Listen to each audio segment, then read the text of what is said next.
Bonjour tout le monde. La leçon d'aujourd'hui sera consacrée à l'orthographe des mots qui portent des accents. Nous verrons les différents accents et où il faut les placer correctement.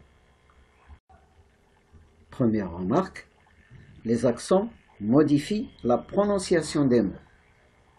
Dans la leçon d'aujourd'hui, nous étudierons 3 sortes d'accents. Mais avant cela, voyons ce que vous savez déjà.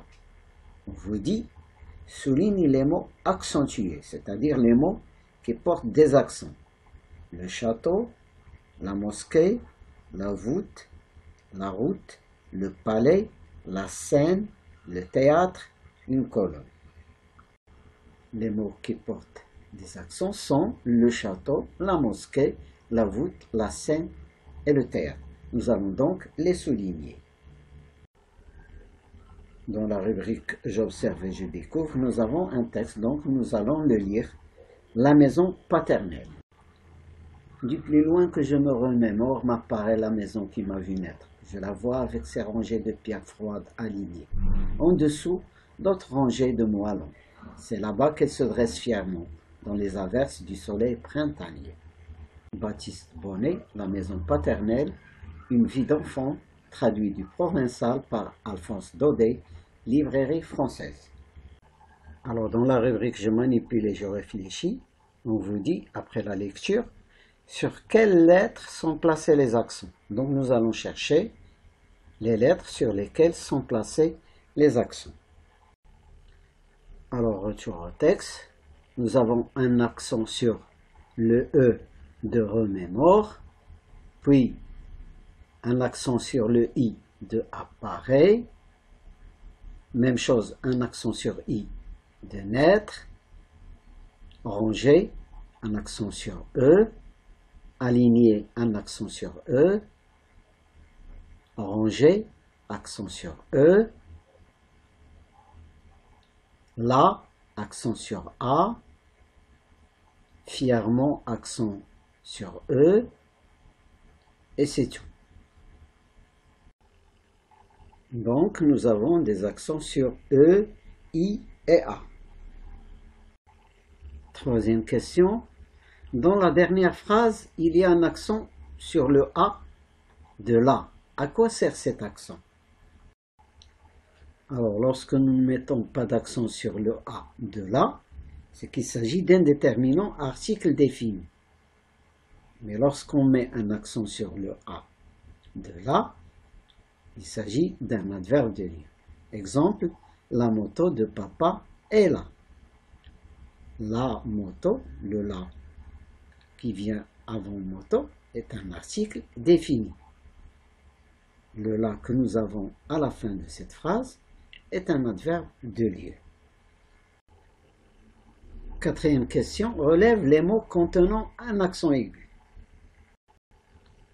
Alors les mots contenant un accent aigu, remémore, rangé, aligné. Cinquième question, relève les mots contenant un accent grave. Alors les mots contenant un accent grave sont là-bas et fièrement. Nous avons 2 mots qui contiennent un accent grave. Sixième question, relève les mots contenant un accent circonflexe. Les mots contenant un accent circonflexe sont appareil et naître. Là aussi, nous avons 2 mots. Nous passons maintenant à la construction de la règle et on vous dit complète avec les éléments suivants. Un arrêt, dressé, une université, l'excès, drôle. Nous ajoutons le mot université parce que c'est le seul qui a un accent aigu. Et donc nous lisons l'accent aigu ne se place que sur le E, l'était une université. C'est-à-dire que vous ne pouvez pas trouver d'accent aigu ailleurs que sur le E. Vous ne pouvez pas le trouver sur le A, sur le I ou sur le U. L'accent grave se trouve surtout sur le E. Et nous ajoutons le mot excès, qui lui aussi a un accent grave, Et nous lisons donc, l'accent grave se trouve surtout sur le E, exemple, le père, l'excès. Je continue la lecture de la règle. Sur le A, il permet de ne pas confondre la préposition à et le verbe avoir au présent à la troisième personne du singulier. Exemple de la différence entre le A avec accent préposition et le A sans accent verbe avoir. On a un exemple. Ali a chaud. A, ici c'est le verbe avoir à la troisième personne du singulier. Il va à la plage. A avec accent. Ici c'est une préposition de lieu. La préposition de lieu introduit un complément circonstanciel de lieu. Nous avons un autre exemple de préposition de temps. Je rentre à 7 heures. Ici, la préposition introduit un complément circonstanciel de temps. Nous avons un autre exemple. Je parle à mon ami. Ici, la préposition à introduit un complément d'objet indirect. Le tout est donc de savoir faire la différence entre le à, verbe, et le à, préposition. Je continue la construction de la règle. Sur le U, il permet de ne pas confondre ou, qui veut dire ou bien, et ou, qui réfère à l'endroit. On peut ajouter aussi ou avec accent qui réfère au temps. On verra dans un exemple. Alors, en ce qui concerne l'accent sur le U, lorsque le ou exprime le choix. Par exemple, vous voulez du thé ou bien du café. C'est une conjonction de coordination. On ne met pas d'accent sur le U. Par contre, lorsque le ou exprime le temps ou les lieux, on met un accent sur le U. Par exemple, au moment où je vous parle, là je dois mettre un accent sur le U parce que le ou ici exprime le temps. Je ne sais pas où vous êtes. Le ou de où vous êtes exprime le lieu et donc je dois mettre un accent sur le U. Donc nous mettons l'accent grave sur le U de où lorsque ce où exprime le temps ou le lieu. Je continue la lecture de la règle. L'accent circonflexe peut coiffer toutes les voyelles sauf le Y. Comme exemple, nous avons la pâte, un fût. On cherche d'autres exemples. Eh bien, nous avons un arrêt. Nous avons aussi drôle. Alors, on le voit dans ces exemples. L'accent circonflexe coiffe le A dans le mot pâte. Il coiffe le U dans le mot fût. Il coiffe le E dans le mot arrêt. Et il coiffe le O dans le mot drôle. Dernier élément dans cette règle, une voyelle précédant une consonne double ne porte jamais d'accent. Nous allons voir l'exemple qu'on nous propose. Eh bien voilà, nous avons le mot dresser.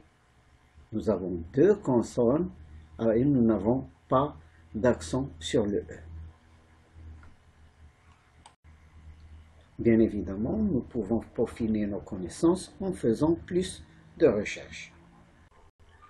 Nous passons maintenant à la rubrique « Je m'entraîne ». On vous dit « Ajoute si besoin l'accent qui convient ». Alors nous allons chercher parmi ces mots ceux qui auront besoin d'être accentués.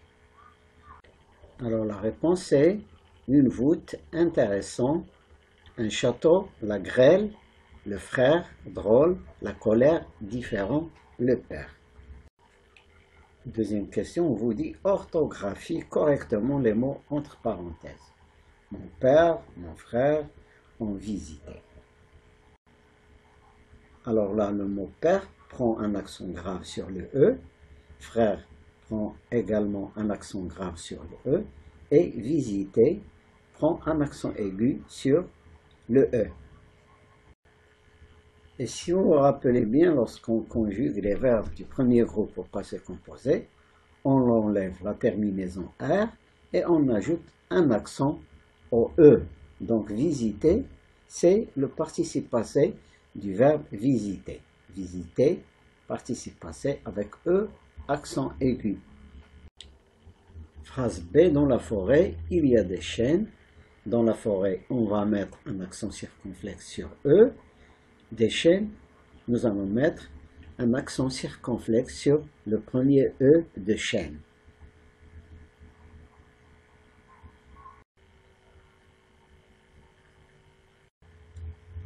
Phrase petit c, un accent aigu sur E de écrivant. Même chose, accent aigu sur E de écriteau. Un accent grave sur A préposition et un accent aigu sur le premier E de musée. Phrase petit d, on met un accent grave sur le U de ou et un accent aigu sur le premier E de mosquée. Phrase petit e, un accent grave sur le E de frère, un accent aigu sur le E de dépose, un accent aigu sur le A préposition et un accent aigu sur le E de école. Alors pour gagner un peu de temps, nous allons répondre brièvement à la question numéro 3. Vous avez un tableau à 3 colonnes. Dans la première colonne, vous allez mettre les mots qui ont un accent aigu. Dans la deuxième, ceux qui ont un accent grave. Et dans la troisième colonne, ceux qui portent un accent circonflexe. Alors le premier mot, râteau, on va mettre un accent circonflexe sur le A de râteau. Mystère, un accent grave sur le premier E. Pièce, accent grave sur le premier E. Présent, accent aigu sur le premier E. Écrivant, accent aigu sur le premier E. Trait, accent grave sur le E. Différent, accent aigu sur le premier E. La forêt, accent circonflexe sur le E. Dans la rubrique « Je m'évalue », première question vous dit « Réécris les phrases en accentuant les mots qui ont perdu leurs accents ». Vous avez là les réponses à la question numéro 1.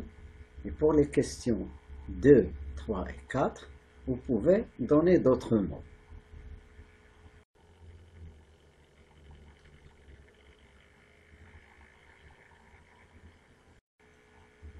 La séance d'aujourd'hui est terminée. Au revoir et à bientôt.